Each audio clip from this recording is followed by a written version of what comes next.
Merci pour la question. C'est vrai que ça a l'air d'être aisé, mais elle ne l'est vraiment pas. Rapidement, rappelons quand même que ces parties dites de région nord du Mali, notamment singulièrement de Menaka à Kidal, sont des localités depuis l'administration coloniale qui ont connu par moments ou par endroits de contestation ou des sentiments de contestation.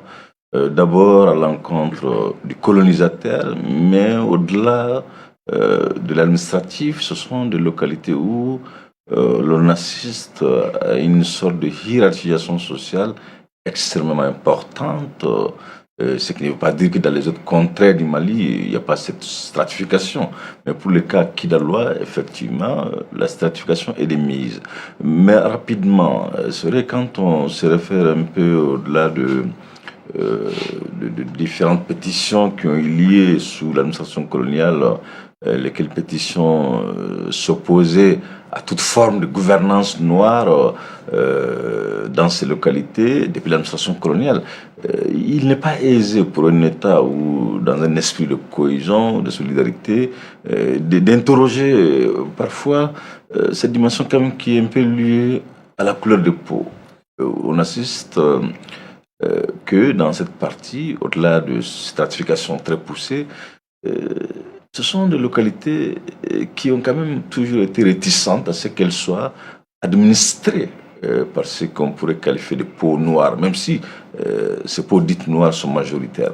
Maintenant, pour le cas du président Moussa Traoré et Modibo Keïta, disons, la rébellion de 63-64, si vous faites allusion à l'histoire avec une attention particulière, vous allez vous rendre compte que une des finalités recherchées par le président Modibo Keïta consistait, à défaut de gommer l'ethnicité, la réduire de façon drastique.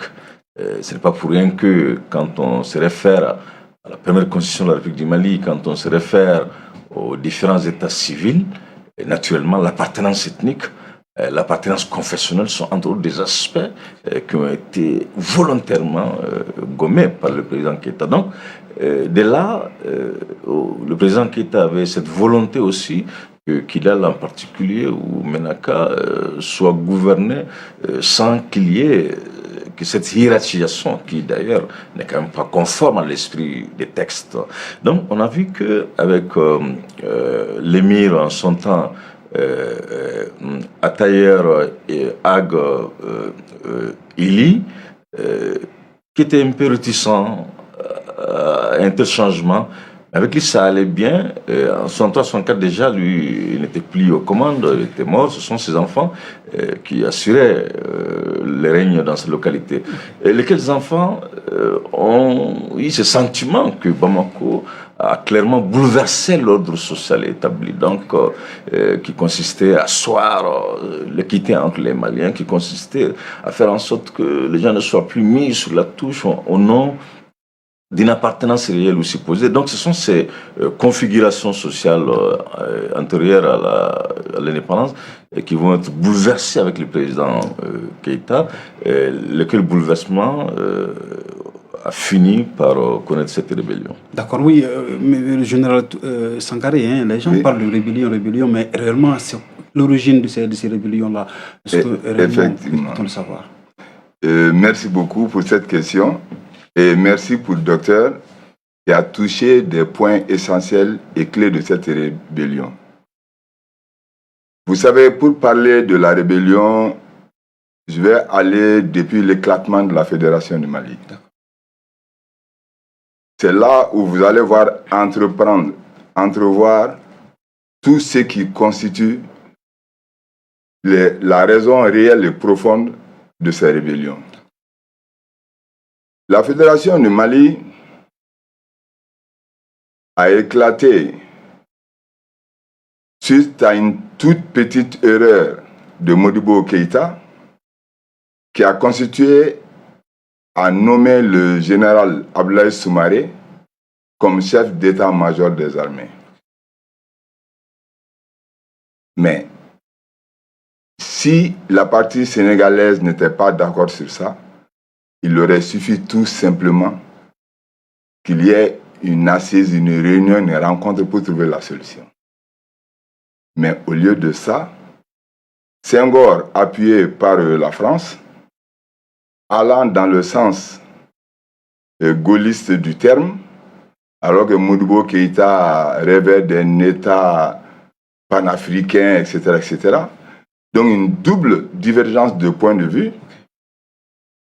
Eh bien, Senghor a fait arrêter le général Soumaré et a mis Modibo en route pour Bamako.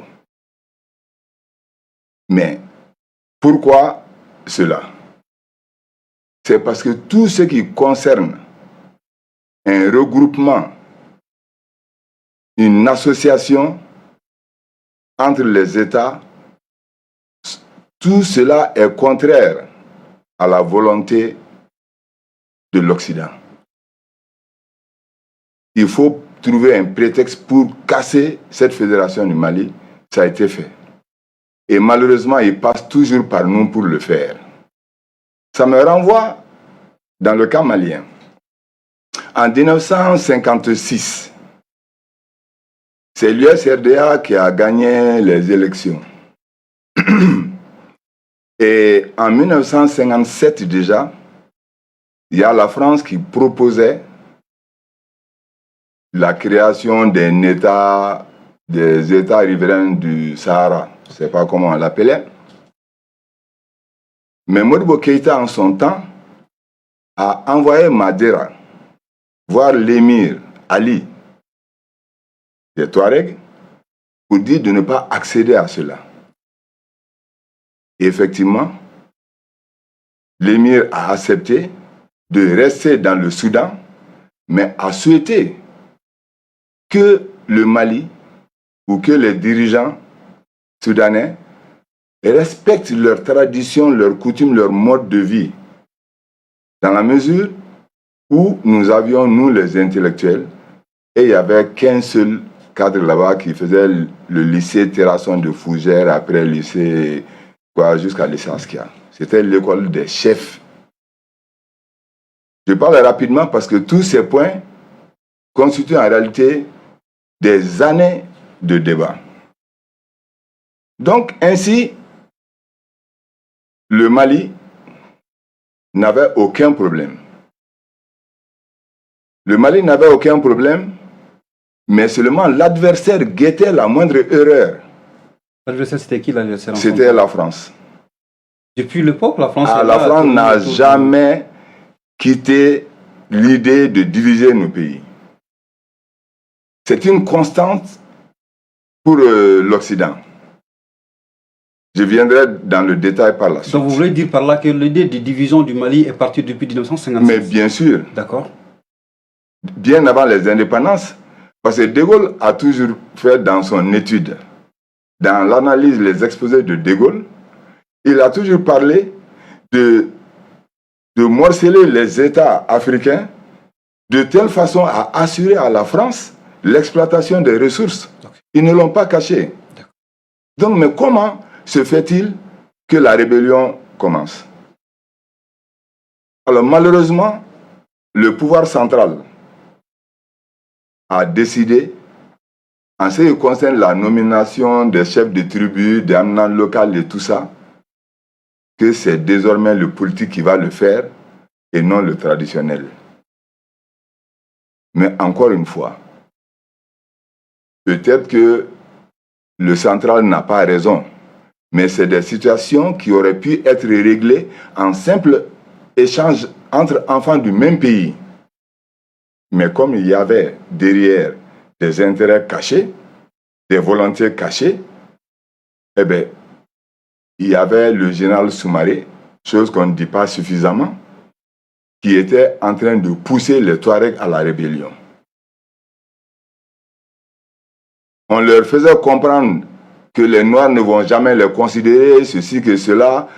Tout ce qui est une raison légère et superflue et qui nous a conduit à la première rébellion en 1963. Donc, pour moi, la cause de la rébellion de 1973, comme de toutes les autres réunions, c'est la simple volonté de partition du Mali qui est la cause. Et c'est la cause de toutes les rébellions. Maintenant, les différentes rébellions, c'est seulement les prétextes qui ont changé, tantôt économiques, tantôt racial, tantôt géographique. D'accord. Oui, rapidement, docteur Tounkara, c'est quand même des révélations très fortes quand on entend des choses de ce genre-là. C'est vrai, nous avons connu maintenant les origines de ces rébellions. Alors, depuis, ça a évolué, 63, 90 jusqu'à 2012, où nous avions vu un autre phénomène, en tout cas, parce qu'à l'époque, en 63, ce n'était pas le djihadisme, ce n'était pas le terrorisme, c'était la rébellion pure et dure. Mais en 2012, nous avons vu notre phénomène qui aurait fait surface, l'incursion, on va dire ainsi, des groupes terroristes, en tout cas sur nos territoires.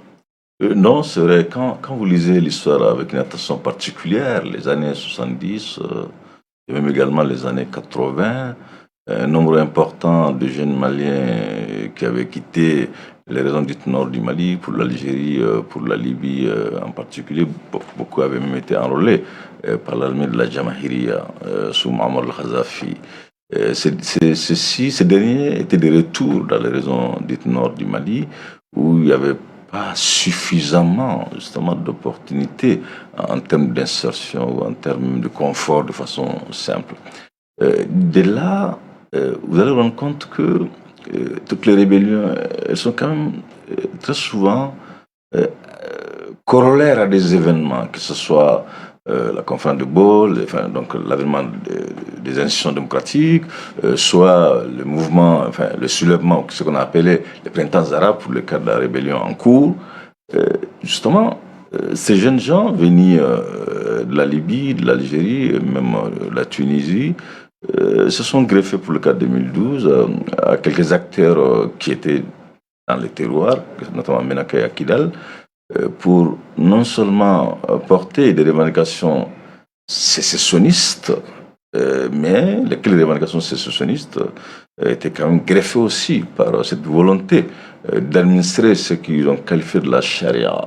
Rappelons quand même que, avant que cette immixtion du religieux ne soit aussi perceptible, depuis le président Alpha Mor Konaré, on a vu les régions dites nord du Mali investies par des anciens combattants algériens qui avaient gagné aussi les élections démocratiquement en Algérie, mais empêchés d'accéder, d'exercer le pouvoir. Donc ces Algériens ont été au nord du Mali.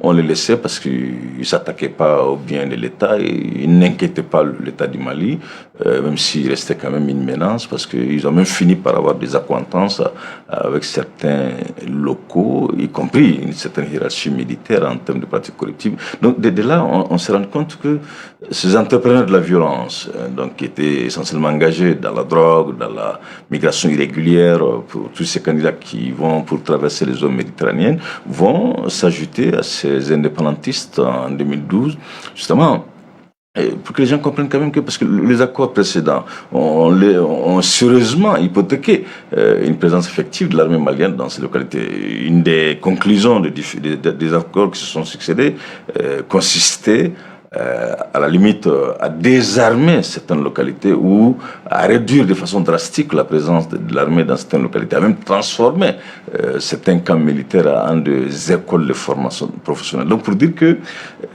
ces années, ces différents accords qui se sont succédés, Tamaranchette à l'accord 2015, malheureusement, comme le dit le général, seul le registre linguistique change, mais la substance, le contenu reste le même, justement. Donc, chercher à affaiblir l'État et de là, carrément, acter la partition. Donc, cette philosophie n'a jamais été abandonnée. Même si vous lisez l'accord pour la paix et la réconciliation, qui expliquerait aujourd'hui le pourquoi de ce début d'accalmie entre l'État du Mali et les ex-rebelles, c'est même un accord pour la paix, même s'il ne parle pas d'un, si vous voulez, comment dirais-je, d'un retour de locaux à la tête de certaines chefferies militaires, le fait qu'on demande même à ce que, ce sont des raisons de blocage, à ce que l'état-major, l'adjoint soit même quelqu'un du terroir, à ce que l'élite militaire soit quelqu'un du terroir. De toutes ces raisons, derrière, on cherche à affaiblir l'État et de là acter justement la partition du pays. Donc, en somme, du président Moussa Traoré aussi, il faut quand même le rappeler avant d'arriver au président Moussa Traoré rapidement, le président Modibo Keïta a eu des succès parce qu'en son temps, si vous regardez l'Algérie, le Maroc, même le Niger, tous ces États ont quand même accepté d'accompagner le président Modibo Keïta dans le processus de retour à une paix durable. Contrairement à partir du président Moussa Traoré, effectivement, on a vu que la position algérienne a été très ambiguë. À tel enseigne que, en marge d'une réunion à Tamarachet en Algérie, le président Moussa Traoré n'a pas hésité de dire clairement à Mohamed Khadafi, le chef d'État, le président libyen, que Kadhafi serait à l'origine justement de cette rébellion parce que, pour preuve, toutes les armes saisies entre les mains des rebelles maliens sont des armes qui provenaient de la Libye. Donc pour dire qu'effectivement, cette duplicité par moment et par endroit avec certains pays où ces jeunes ont été formés ou ont même été incorporés dans les armées a clairement affaibli l'État du Mali dans ses futures négociations avec les ex-rebelles. Donc, des questions de sécheresse, on va revenir sur cette même ambition de se soustraire d'un État qui est étiqueté d'être gouverné par des peaux noires. D'accord, oui. Général, il parlait tantôt de différents accords, depuis l'accord de Tamarachet jusqu'au pacte national. Aujourd'hui, nous sommes on est en 2015 avec l'accord issu du processus d'Alger. Oui, la question de l'Algérie aussi. Beaucoup de Maliens se disent que l'Algérie n'a jamais joué franc jeu avec, en tout cas, la population malienne, surtout avec ces différentes crises. On sait très bien que tous les accords quasiment qui ont été signés, l'Algérie a été le médiateur dans tous ces accords-là. Comment expliquez-vous cette ambiguïté de la part des Algériens? Mais ouais, je reviens exactement à la même logique. Tout ce que vous voyez comme accord, le fond de tous ces accords, la finalité de tous ces accords, c'est la partition du Mali. C'est pourquoi les accords ne sont pas applicables, ne peuvent pas être appliqués. Tout ce que vous voyez comme accord, le docteur venait de le dire tout de suite, il y a des terminologies qui changent. Mais l'objectif de tous les accords, c'est des accords sur fond de trahison de la République du Mali. C'est notre affaiblissement qui est cherché par les différents accords et pour aboutir tout simplement à la division de notre pays. Mais malgré tout, le général, c'est vrai, ce sont les autorités qui souvent signent ces accords-là. Comment fait-il qu'ils signent ces accords, sachant bien que ça parle de la partition du pays? Merci beaucoup. Vous savez, j'ai parlé de la faiblesse. Tu sais, les gens ne savent pas, ça va nous amener même au MINUSMA après, les gens ne comprennent pas pourquoi il y a le MINUSMA. Mais c'est parce que le Mali a signé un cessez-le-feu unilatéral. Mais peut-être sans comprendre ce que ça veut dire. Depuis la Deuxième Guerre mondiale jusqu'à aujourd'hui, il n'y a eu que 5 cessez-le-feu unilatérales. Et l'Allemagne a été divisée à cause d'un cessez-le-feu unilatéral. Mais le Mali a signé le cessez-le-feu unilatéral, ce qui suppose que l'armée malienne a été vaincue, que les rebelles ont gagné et que chacun reste à sa position. Laquelle position pour les rebelles va de Gossi jusqu'à Taoudeni, en passant par les Ménaka. Mais est-ce que ceux qui ont signé le cessez-le-feu avaient compris que ça avait cette conséquence? Mais ceux qui sont soi-disant en train d'aménager les accords savent très bien à quoi ils veulent en venir. Mais leur volonté étant cette partition du Mali, ils n'ont pas besoin de nous faire voir plus clair que ce qu'on a vu de nous-mêmes. Les accords sont tous pareils et aucun de ces accords n'est conforme avec la constitution du Mali. Mais si vous remarquez très bien, François Hollande, Macron, tous les chefs d'État français, ils vont dire le Mali est indivisible, etc., etc. Tout le monde, c'est ce que tout le monde déclare. Mais la pratique est complètement contraire. Tout est pour diviser notre pays. Et malheureusement, ils ont fait beaucoup de peine à notre pays, mais nous tenons bon. Le Mali, conformément à sa constitution, conformément à sa nature, ne sera jamais divisé.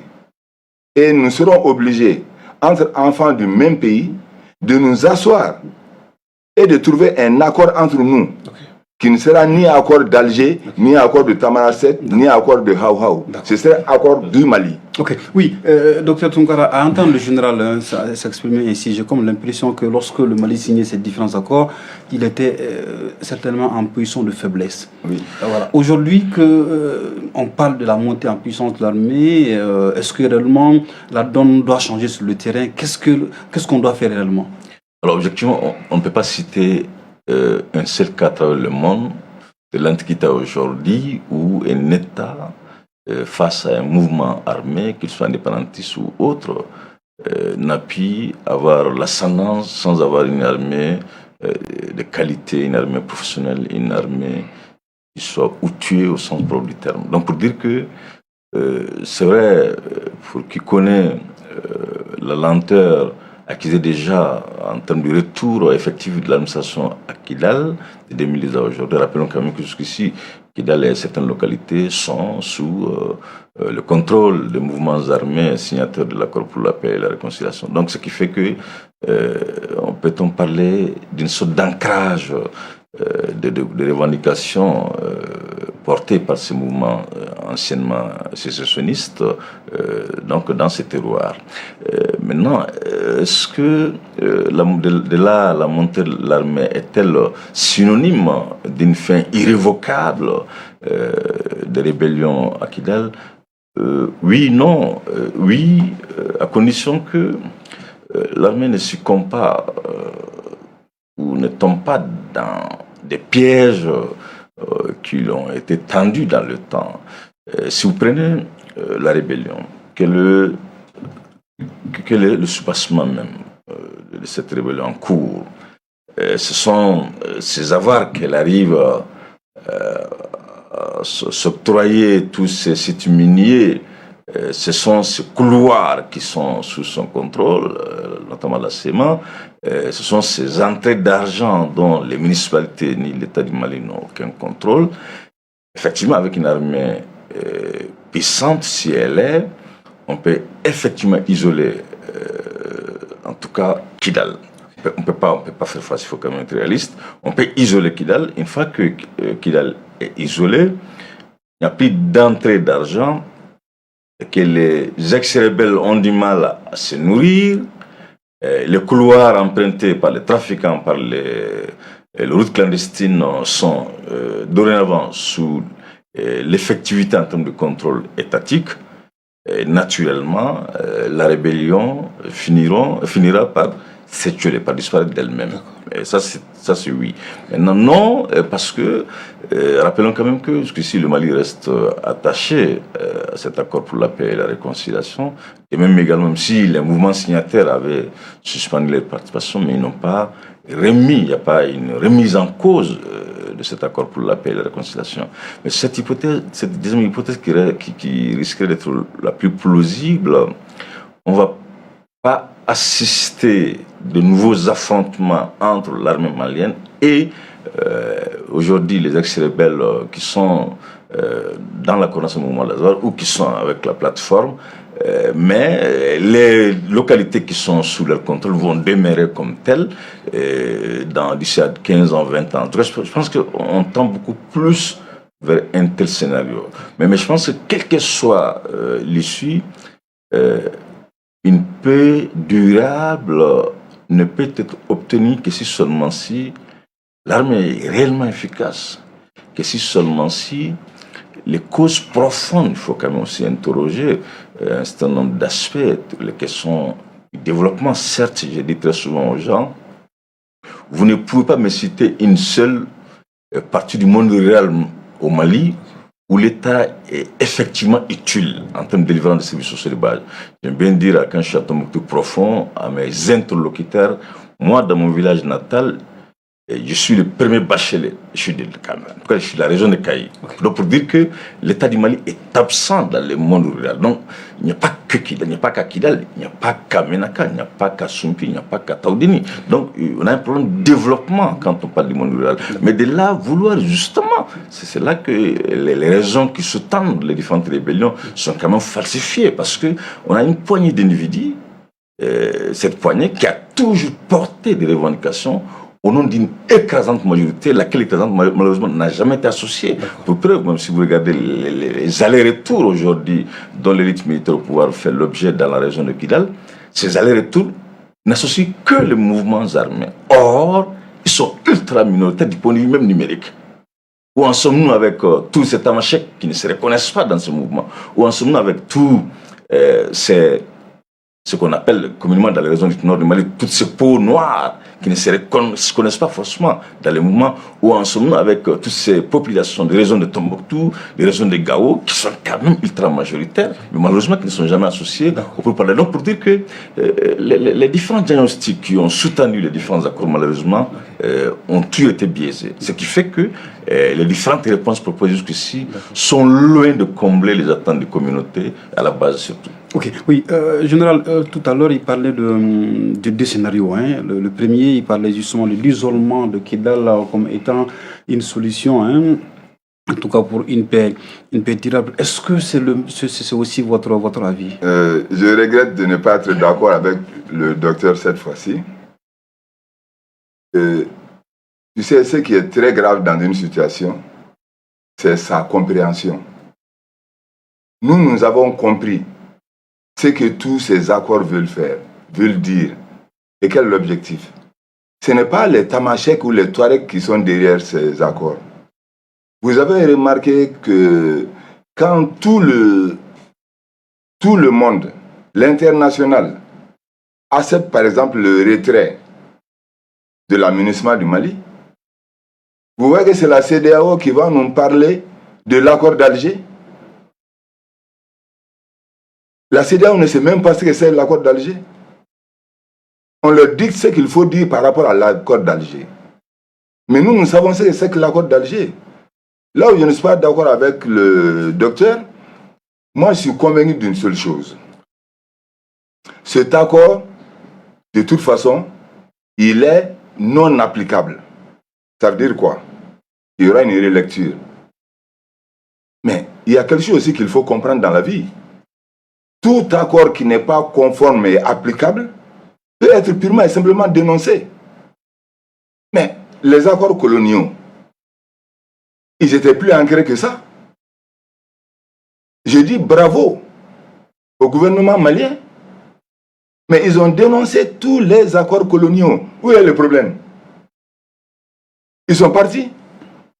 On a dénoncé les accords coloniaux. Si nous n'arrivons pas à appliquer l'accord dit d'Alger, je dis que nous allons arriver à l'accord entre Maliens. Et il ne sera jamais question qu'une partie de rébellion conserve la même mise sur une partie du Mali. Le territoire malien est conforme à la Constitution et est indivisible. Vous me permettrez tout simplement d'ajouter. Vous savez,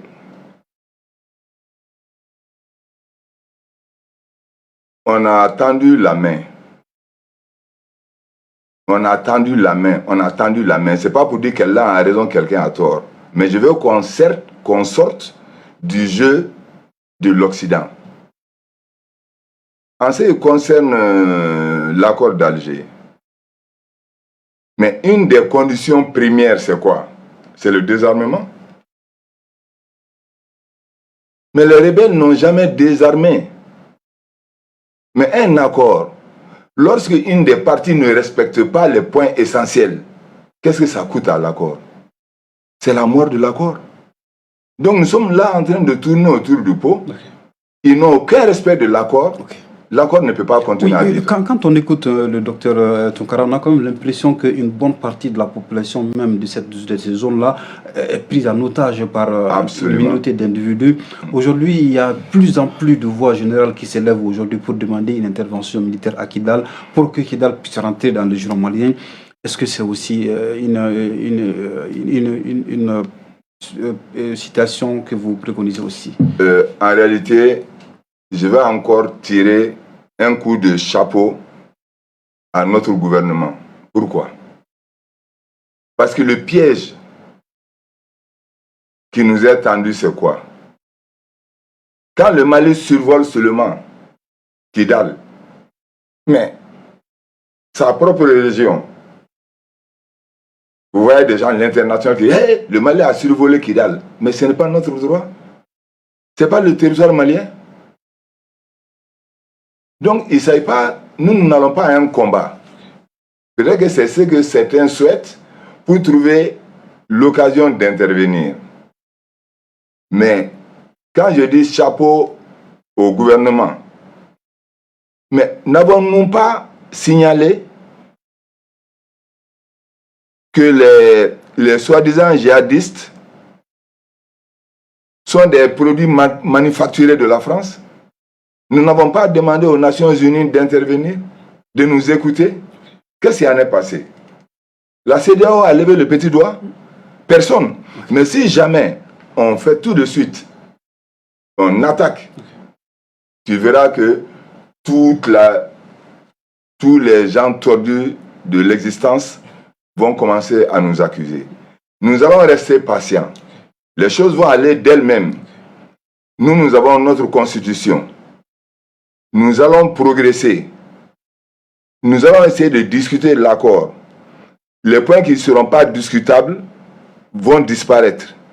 Si les gens n'adhèrent pas à une discussion honnête, qui ne rêve pas d'une partition quelconque du Mali, nous arriverons à une solution. D'accord, nous arriverons à une solution. Je pense que c'est quand même le vœu de tous les Maliens. Alors, il parlait tantôt de soi-disant djihadiste, je mets le mot entre guillemets. Je fais allusion ici, Yad Agadi, il est quand même, en tout cas dans cette affaire-là, depuis 1990, si je ne m'abuse.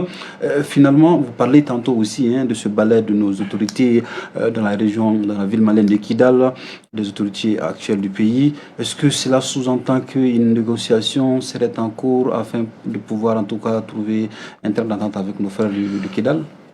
Non, je pense qu'il faut se faire avec l'analyse. Il est difficile aujourd'hui de pouvoir arriver à une sorte de compromis avec les ex-rebelles qui sont au sein de la coordination de la plateforme, mettant des figures comme Yara Ghali sur la touche. Toute objectivation vous dira que rébellion, terrorisme sont quand même des acteurs, non pas en complicité, qui évoluent de concert. Beaucoup d'attaques dirigées contre les positions de l'armée les prouvent à suffisance. De même également, des attaques contre la présence onisienne ou contre les camps des Nations Unies le prouvent également. Donc pour dire que dialoguer avec Yara Ghali reste une piste à explorer, mais toute la problématique se résume dans le fait que qui est terroriste, qui ne l'est pas, qui est dans le trafic, qui ne l'est pas, qui est de la migration irrégulière. Ce caractère hybride des entrepreneurs de la violence dans les septentrions du pays expliquerait le pourquoi. D'ailleurs, les réponses sont difficiles à proposer parce que aujourd'hui, dimanche, les acteurs sont engagés au nom de la défense du territoire.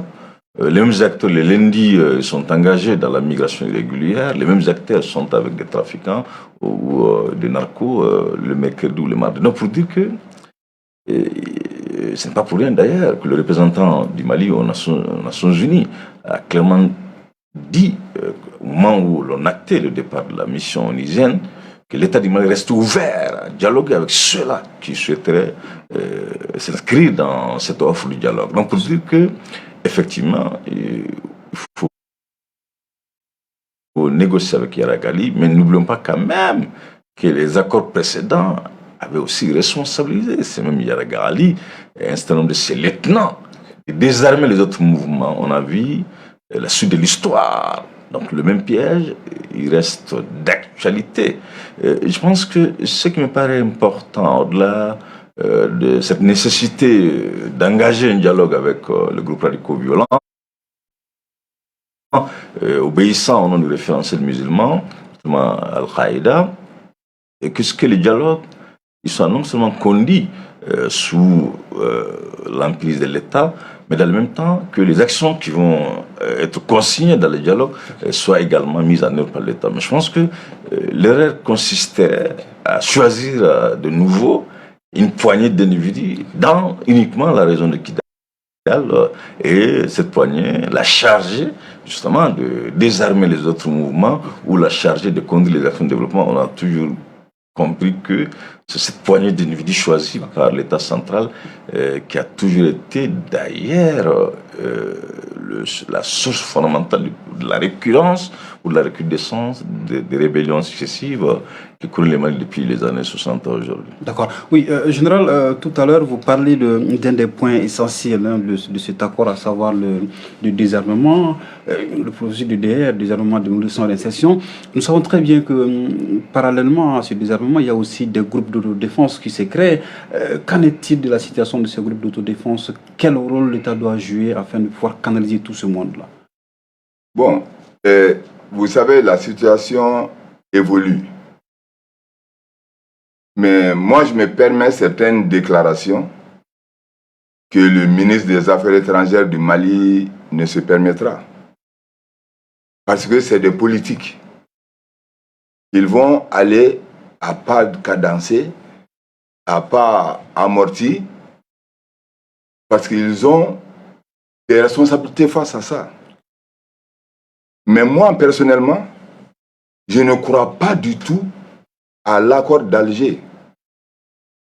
L'accord d'Alger n'est applicable en rien qui ne puisse être discuté simplement entre nous. Donc pour moi, l'histoire d'accord d'Alger, c'est fini. Est-ce que vous donnerez raison certainement au Premier ministre Dr Chokol Kokalamaïga qui parlerait d'une relecture intelligente de l'accord? Mais bien sûr, la relecture intelligente de l'accord, c'est enlever de l'accord tous les points qui sont incompatibles déjà avec la Constitution. Et la Constitution du Mali est claire, indivisible. Mais je vous ai cité l'exemple de notre plainte auprès des Nations Unies. Mais on ne nous a même pas écoutés. Sinon, si vous êtes accusé d'être une manufacture de djihadistes, mais nous savons que l'Occident a un groupe d'armées parallèles comme ça, qui n'obéissent à aucun principe, qui vont seulement pour détruire. Tous les Européens le savent, nous le savons. Est-ce que ce ne sont pas ceux-là qu'on est en train de nous envoyer comme des djihadistes, etc. Vous avez vu l'attaque de Kona? Vous avez vu des cadavres? Vous avez vu des blessés? Et comment se fait-il qu'on fasse l'attaque de Kona et qu'on ouvre un corridor à Agali? Comment se fait-il que pendant l'attaque de Kona, on ait demandé au MNLA d'aller cacher tout son matériel en Mauritanie? Comment se fait-il que la MINUSMA prend comme collaborateur le MNLA? Mais nous voyons la vérité. C'est tout ça là, c'est contre notre République. Okay.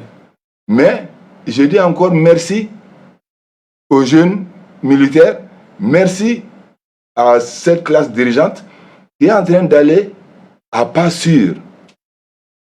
Nous avons dénoncé les accords coloniaux, nous avons demandé le départ des forces françaises, nous avons demandé le départ de la MINUSMA, mais c'est Dieu qui est pour le Mali. D'accord, c'est Dieu qui est pour le Mali. Vous parlez tantôt du départ de la MINUSMA qui a été demandé, finalement c'est acté. La MINUSMA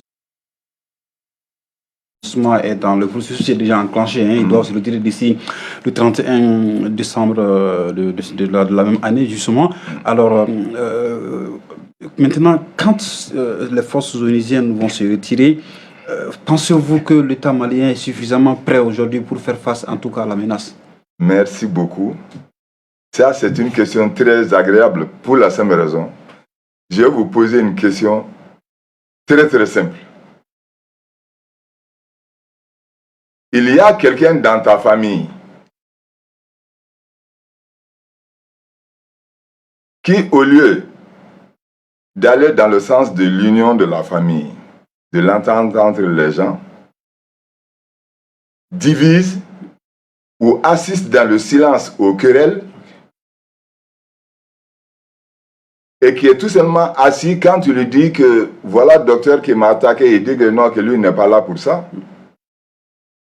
Mais l'aménagement qui ne nous sert à rien pour sa mission. Est-ce qu'en parlant ainsi, général, est-ce que vous aussi, en tant que chef de famille, vous n'avez pas quelque part failli à votre mission parce que c'est vous qui devrez donner les directives, en tout cas l'étranger qui est chez vous? Absolument. Je vous dis tout de suite, quand je dis que l'aménagement n'a servi à rien, vous savez de quoi on parle? De l'aménagement, les emplois des jeunes, les emplois, les maternités, les choses qu'ils construisent. Mais ce n'est pas la mission de l'aménagement. Elle n'est pas là pour ça. L'aménagement n'est pas là du tout pour le social. L'aménagement est là. Je reviens encore à mon fameux accord unilatéral que le Mali a signé, qui reconnaît aux djihadistes, aux séparatistes, aux rebelles, la même mise sur une grande partie de notre territoire. Et l'aménagement est la chose qu'on ne dit qu'au bout des lèvres pour garantir qu'il n'y ait pas d'affrontement entre l'État malien et les rebelles, c'est-à-dire laisser notre pays occupé. C'est ça la mission de l'aménagement.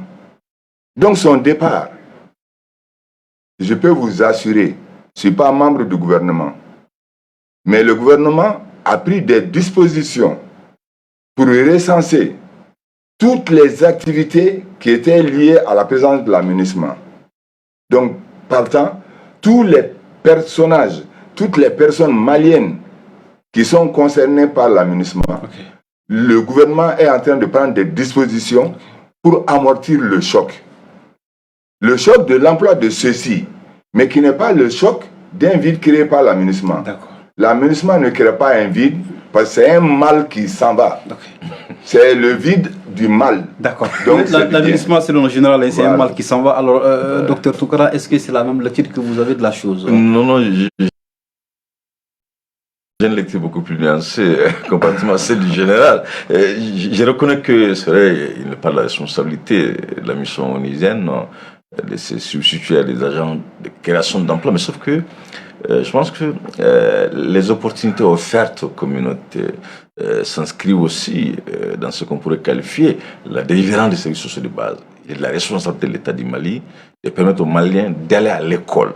Il est de la responsabilité de l'État du Mali de permettre aux Maliens justement de se soigner. Il est de la responsabilité de l'État du Mali que les Maliens arrivent à se mouvoir. Or, effectivement, dans ces localités, on pourra aux attaques terroristes et même aux conflits locaux, l'État du Mali a assuré ses fonctions régaliennes qui avaient été, ou qui les sont toujours en grande partie assurées par les Nations Unies. Donc, pour dire que serait directement, on peut voir la mission comme si elle n'a pas porté, mais lorsqu'on s'inscrit dans la lignée de la délivrance des services sociaux de base, on se rend compte que elle a été d'un grand apport pour l'État du Mali. Mais maintenant, ce qui est du vide sécuritaire, c'est là que effectivement les attentes et le mandat ne sont pas compatibles, parce que la mission, elle n'est pas une mission antiterroriste déjà. Donc, on ne peut pas parler de vide sécuritaire, parce qu'elle n'est pas là pour s'attaquer à l'ennemi. Mais est-ce que ce détail-là, docteur, qui n'a vraiment pas échappé au peuple malien, parce que beaucoup de Maliens ne savaient pas réellement le contour de la venue de l'aménagement au Mali, en fait? La mission elle-même, elle s'est quand même dotée d'une radio qui passe le plus clair de son temps à parler du mandat. Et de même également, quand on regarde les différentes rencontres communautaires, on profite pour expliquer un peu le mandat.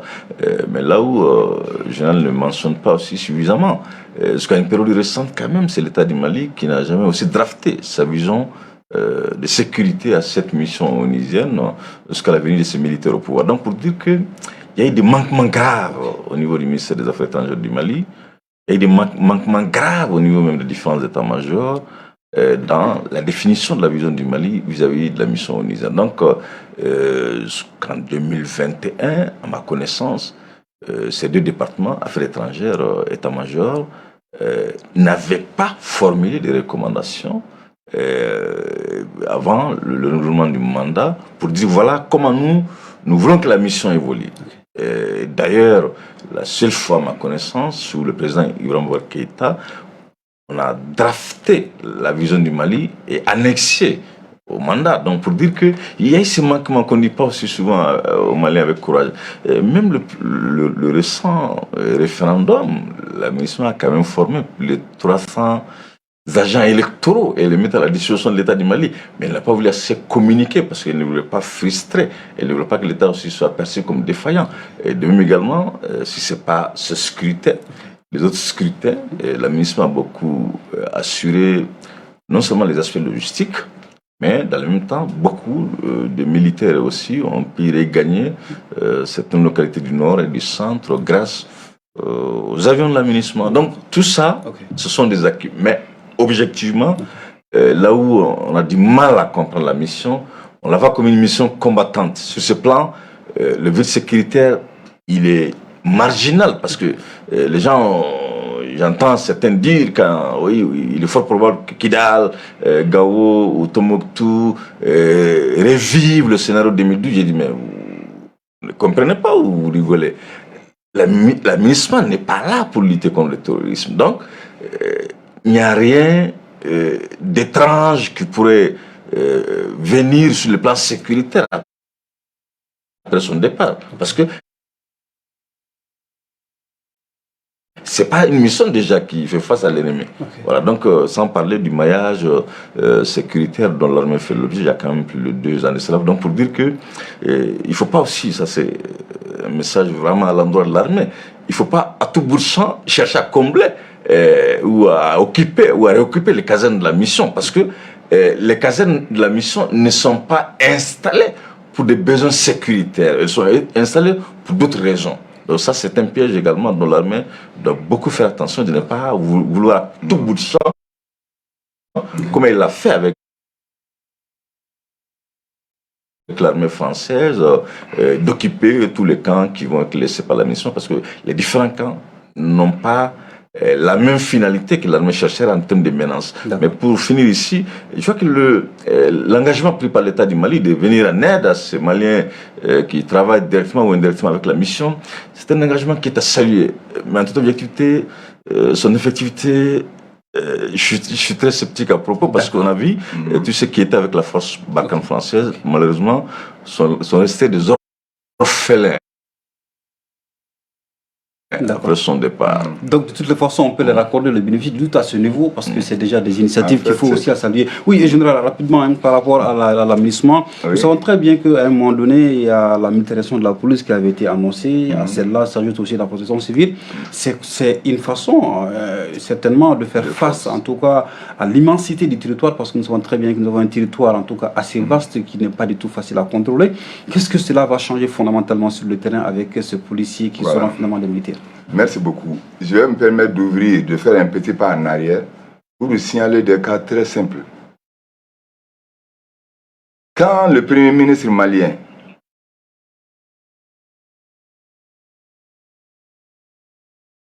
s'est rendu à Kidal, on les a bombardés avec une forte puissance de feu. Mara. Mais d'où viennent ces armes? Quels sont ces rebelles qui ont ouvert cette puissance de feu? C'est des histoires. Donc vous êtes toujours dans la théorie du complot, c'est ça? Mais c'est permanent, c'est éternel. L'aménagement. Si tu es venu pour faire la paix, si tu comprends que ta mission n'est pas de cautionner la division du Mali, mais c'est toi qui assures la sécurité des montages de drapeaux de l'indépendance de l'Azawad, l'aménagement ne dit rien, ne fait rien, mais pourtant est présente pour les sécuriser. Ça veut dire quoi? C'est une approbation. C'est-à-dire que je crois que l'État a très bien vu toutes ces acrobaties. Et c'est dont le docteur parlait tout de suite. Vous savez, beaucoup de nos écoles ont fermé à cause des djihadistes. Ce n'est pas une incapacité de l'État, mais c'est la situation qui a fait que les écoles ont été fermées. Des centres de santé ont été fermés. Mais si l'aménagement vient ouvrir certaines écoles, certains centres de santé, si l'aménagement et ses employeurs cessaient de nous former des terroristes, on aurait vécu dans la paix. D'accord. Rapidement, par rapport à la question de la police qui a été militarisée. La police est militarisée. Qu'est-ce que ça va changer sur le terrain? Ce qu'il ne faut pas oublier, oui. La police malienne était militarisée. Tu sais, ce qui arrive très souvent, dans les mouvements, disons, périodiques, chaque pays connaît des périodes de mouvement. Il y a un groupe de gens qui prennent des décisions, qui font des déclarations. Il faut démilitariser la police, il faut démilitariser la police. Sinon, la police était déjà militarisée. Donc, on a démilitarisé la police. Mais ceux qui ont fait la démilitarisation de la police ne savaient même pas pourquoi ils voulaient démilitariser la police. Premièrement. Deuxièmement, le fait d'avoir remilitarisé la police. Mais c'est déjà un corps qui s'adapterait à toutes les fonctions militaires. Le Mali est très vaste. On n'a plus besoin de policiers seulement pour régler la circulation ou pour animer un commissariat. Ils peuvent être au front parce qu'ils seront formés et armés. Premièrement. Deuxièmement, il y a quelque chose qu'il faut reconnaître. Il faut que la police cesse de se penser civile et de se croire militaire et de se sentir militaire pour déjà éviter certaines pratiques civiles. Les grèves, les histoires, ça ne peut pas servir notre pays actuellement. Okay. Et c'est une force, la police, vu le nombre, vu la qualité des agents, est une force qui sera d'un grand apport à l'armée malienne. D'accord, sera un grand apport à l'armée malienne. Rapidement, nous sommes quasiment à la fin de cette émission. Oui. Général, un dernier tour de table par rapport aux solutions. Quelles sont les solutions aujourd'hui, Général Yaya Sangaré, que vous préconisez pour une paix durable pour le Mali? Ok, pour une paix durable pour le Mali, déjà, je crois que nous sommes en train de nous acheminer vers une paix durable. Je demanderais que d'abord les Maliens ne se dispersent pas dans des déclarations sans sens, sans portée. Et croire en cette équipe dirigeante. Mais regardez un peu. On finit avec l'armée française. On finit avec les accords coloniaux. On finit avec le MINUSMA. Mais il y a une progression certaine. Et maintenant, la Constitution. Mais on est en train de protéger notre République. La paix sera durable dans la mesure où tu ne resteras pas dans cette République si tu n'es pas d'accord pour respecter la condition de cette République.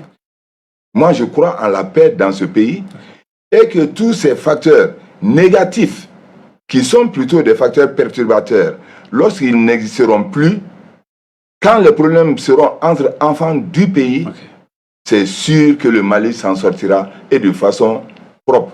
N'ayez aucune inquiétude, il n'y a pas de vide laissé par la MINUSMA sur le plan sécuritaire. Le Mali en est capable pour la défense de son territoire. Merci pour ce propos général. Merci. Oui, docteur Tunkara, rapidement. Non, rapidement, je pense qu'en toute objectivité, le combat à l'international, il est presque gagné. Mais le défi à l'interne me paraît se ignorer. Objectivement, l'avenir du président Goïta aujourd'hui, qu'est-ce qui a changé au niveau de l'école malienne? Ça, il y a vraiment des défis entiers à relever. De même, de l'avenir du président Goïta aujourd'hui, qu'est-ce qui a changé lorsqu'on se rend dans les infrastructures sanitaires, notamment dans les hôpitaux, dans les centres de santé?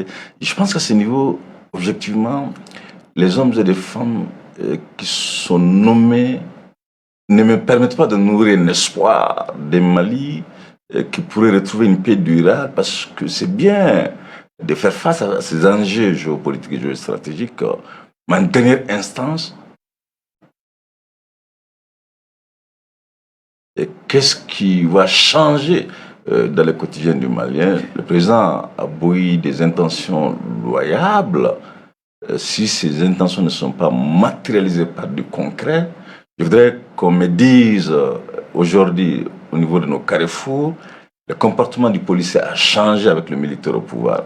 Je voudrais qu'on me dise, avec la venue du militaire au pouvoir, lorsque je me rends à ce goût, je ne fais plus l'objet de tracasseries. Je voudrais qu'on me dise ce qui a changé dans ma façon de manger. Ce sont ces aspects dont les Maliens veulent entendre. Il y a des efforts au niveau de la justice, mais jusqu'ici, malheureusement, la justice, elle est loin d'être comprise, acceptée par le citoyen lambda. Or, le citoyen lambda, il constitue l'écrasante majorité des populations. Donc, je pense qu'une fois que tous ces enjeux à l'interne sont attaqués par des hommes et des femmes vertueux, naturellement, au bout du tunnel, on peut nourrir l'espoir, mais à l'état actuel des choses, je suis dans un optimisme très prudent.